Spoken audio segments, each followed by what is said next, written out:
So we just covered the pros and cons of creating your own product or service from inception to creation to deploying it, having done all the structure of the deal, the design of it, the structure of how it's going to be financed, how much profit margins you're going to have available, through to the scalability, and then going into distribution or deployment. Now we're going to talk about the pros and cons of selling someone else's product. Now you might sound immediately that, oh, that's probably the easier option, but I mean, there's some, you can fall foul there too. I mean, I've certainly had issues having sold other companies' products. Some have been great. Some have been really bad for me. Go into that a little bit later. But yeah, let's start with it. I'll go through these points very quickly and give you my opinion. So the pros of selling someone else's product. Well, for starters, there's lots of products out there, right? There's a lot of companies out there that are desperate for people to come in and say, hey, I'll work with you on a performance basis, but I want a level of exclusivity. And if you give that to me, I'm going to sell, or I expect to sell, a shed load of it. So the reality is there's lots and lots and lots of products out there that will work with you like this. If you can find them, great. If you can't find them, we'll be providing resources on that. And you can also email us and we'll give you ideas on that. But just to cover the point, there's a lot of products you can work with. The business products or services that you choose would have already borne the costs of creating it, right? They've already done the development, the testing, they've created the market. They know that there is a market. They've actually done all the work for you as far as getting a product that's ready for you to sell. It could be a yacht, right? They've made the yacht. They've made it all nice and fancy, and now they're looking for you to sell it, okay? Car or whatever. Point is, it's all been done. You haven't had to do it. It could just be something that you're passionate about or that you think that you can deploy against your deployment or distribution strategy. They might have a really good business with a lot of brand recognition. I have sold many real estate deals like this. Very, very, like the swankiest of hotels that's been built in Dubai by one of the most renowned developers. Easiest sell on the planet. When you've got all these benefits and features that you can stack together against a proposal with a good commission rate that you can get other people to sell for you. And if you're in between, if you're that middleman, which is essentially what you are as a distributor, you're going to make a lot of money because you're going to get people enticed and buying into your idea very quickly because it's not your idea. It's someone else's. You're just representing it. You're the ambassador to that business. So they might have a really good business and it'd be easier to distribute. It's ready to go so you can start as soon as you get the contracts. So what's the job? If you find a business that is willing to sell or they have something that they want to promote against this plan of giving you a high commission that you can split with other people or other distributors, as soon as you sign that contract, and you want to have a contract in play, and we're about to cover that in legal section, by the way. But as soon as you sign that exclusivity contract or that deal or whatever that agency contract looks like, you can literally start executing that minute. So if you've already got a distribution plan or a distribution pipeline in play that perhaps you were building in the construction of your own personal idea, then you realize, well, it's going to take a bit long to build it out. Let me just sell something in the meantime. And I've done this before. Very, very easy to deploy against. This is interesting. You can choose to promote a multitude of products and services. So you're spreading your risk in multiple markets where you're going to have multiple distribution partners selling in multiple markets, selling multiples of your products. So what I mean by that is you can have product 1, product 2, product 3, product 4. They could be completely unrelated. I mean, ideally you want to have them pretty close to being the same thing or close to being the same relevancy. That's you. Remember this. And then you want to have your distributors. You can have hundreds. I mean, at one point I had over 1,200 real estate agents that worked for me. Not agencies in a traditional sense. I'm talking about international real estate brokerages, whether they were real estate investment firms, whether they were boutiques, whether they were like family offices, but very small, just focused purely on real estate, whether they were just introducers who have called themselves professionals in the real estate market. I have over 1,000, and they just promoted things and sold things for me. So all real estate related, and I had these various different types of real estate projects. I had hotels, I had student accommodation, I had care homes for the elderly, and I had typical residential. And I'd push these through, and I wouldn't have everyone sell everything.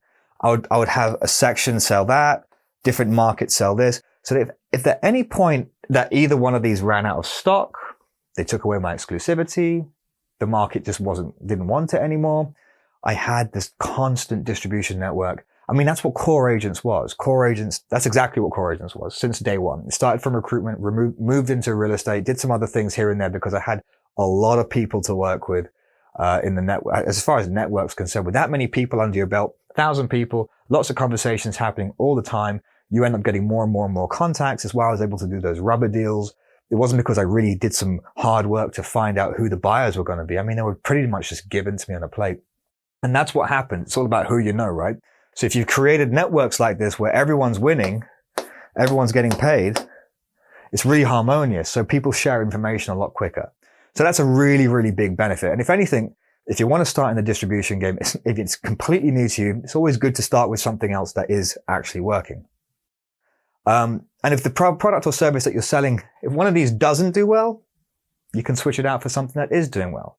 So if the hotel either finishes or the hotel starts to become a toxic asset for any reason, maybe they've lost funding, maybe there's some issues, maybe they've missed some permits and now the local state's coming in to close in on them, whatever the case may be, if it's becoming a problematic product that you're trying to push through your network, you can cut the cord very quickly and focus on something else. And equally, so can your distributors, and they'll be happy that you've got something else on the plate for them if they're relying on you for that product source. So that's also a very good thing. So let's look at the cons. You're the middleman.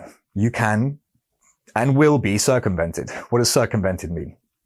If you're the product, if this is the product, this is you, that's you. There's your agents. They may cut you out the mix and go direct. It's not the nicest thing.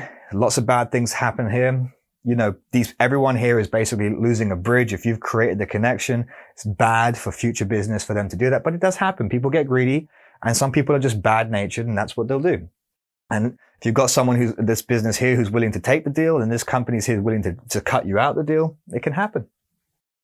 Being circumvented is not a nice feeling to have happen to you.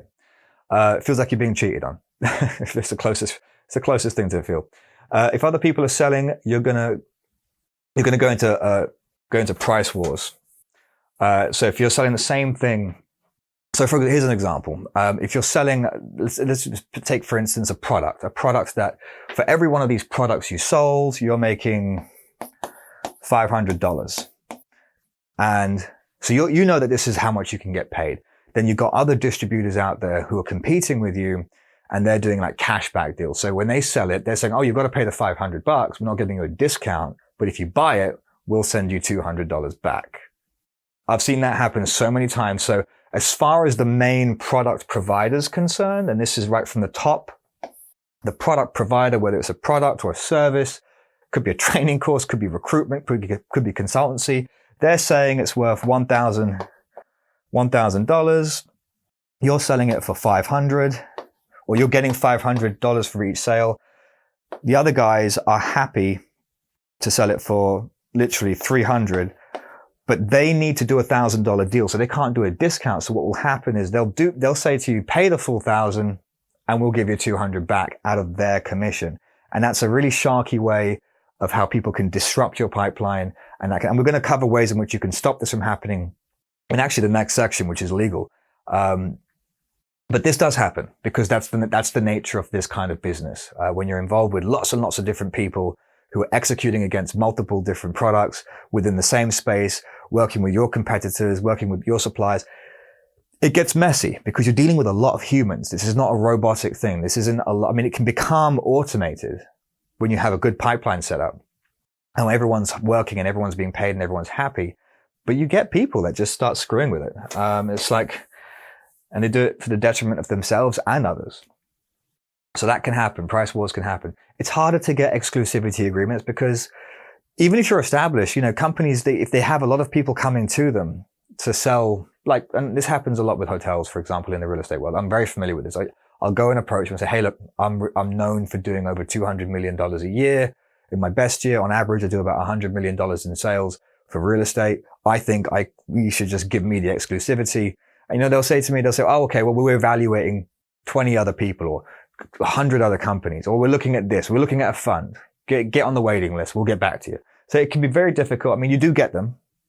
Okay. Because it's not always, this is one of those kind of businesses where not everyone's just jumping on. A lot of people are actually shifting, and this is the good news. If you go on YouTube, if you go onto anything right now, you'll notice a lot of people are shifting to like just marketing strategies and funnel tactics. And when anyone thinks about how to sell more, they just think marketing, right?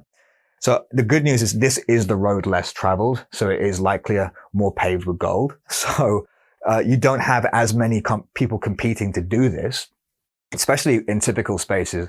I mean, like when you're looking at just product sales, merchandising, and if you're going into manufacturing, there's not a lot of people there. I mean, it's actually quite a closed group in the manufacturing world. And this is like going to like raw materials, copper, gold, that kind of stuff, rubber. There's actually not that many people out there doing it. You can count them on your hands and feet. I mean, we're talking low numbers. We're not talking hundreds. So they're there. It's harder to get exclusivity agreements in general if you're established. I just covered that. Margins may not be high enough on the products, or they could change the margins, right? You could be working at 15%. So I could be working at 15% as a recruiter and dishing out 10 and 12% to my sub-agents who are working with me, the other headhunters. If that suddenly changes, and I've been doing a lot of work for a set of companies, this did happen to me in the financial sector when I was recruiting for them. I was placing lots of sales candidates. I think I was trying to charge 15%, and they want me to move down to a flat fee. So I had to change the pricing margins for my distributors who are helping me get those candidates. And they kept on squeezing me. So that can happen too. You know, margins might not be high enough on the products that you like. So you end up having to switch to lesser comparables. Another example of that could be, you know, this hotel, if I'm going back to real estate a lot here, but think about any product that you're trying to sell. If you're trying to work to distribute, I don't know, some kind of an electronic or whatever it is, it doesn't matter. If you want to sell this one because this one is the better one, the customers will have a better experience, but they're only paying 5%. But the lesser quality product is paying 15%. You'll be inclined to sell the one that's 15 because you're at least going to make more money on it, even though you know it's not the best one. Your distributors will probably be thinking on the same lines as you because they know product A or site A or whatever the case is. That should be B. A is a better product, but B pays out more. So that's another situation you can get into, which is not the best place to be in because you know you're not selling the best kind of product, but equally you will still make money. And I think the good thing about weighing up the pros and cons in this way is, I mean, this is how I started. I started selling other companies' products. That's how I started. I started selling them. I built up my network selling them. I made a lot of money doing them. I mean, you can Google me. Like I've done a few things, and one I got really badly burnt on because I sold a product for someone else who wasn't a good character. And by running off with the majority of the money that I raised for that company, I got pulled into it because I was the biggest middleman who pulled in the most amount of money. So it can backfire on you. So yes, you can make a lot of money doing that, but equally you can get burnt too. But also that shouldn't deter you. If anything, it might just postpone your development of creating out your own business. But I don't know where you are at with your business. I'm talking to you now as if you're completely green and you've never done this before. But if you've got a few steps in and if you've got a company and you're looking for that trick or you're looking for that thing that's going to propel you to the next stage, maybe you can develop something, and that's what you should be focusing on. But either way, this decision is yours. And what we're going to look at next is the legal ramifications. Everything legal. I'm going to cover that story I just teased you on a little bit in terms of my own personal history with having sold other companies' products and what I've done to now protect myself, what I should have done back then. And also when it comes to structuring your own businesses and what you should do from a legal standpoint. We're going to cover that next. So I'll see you there.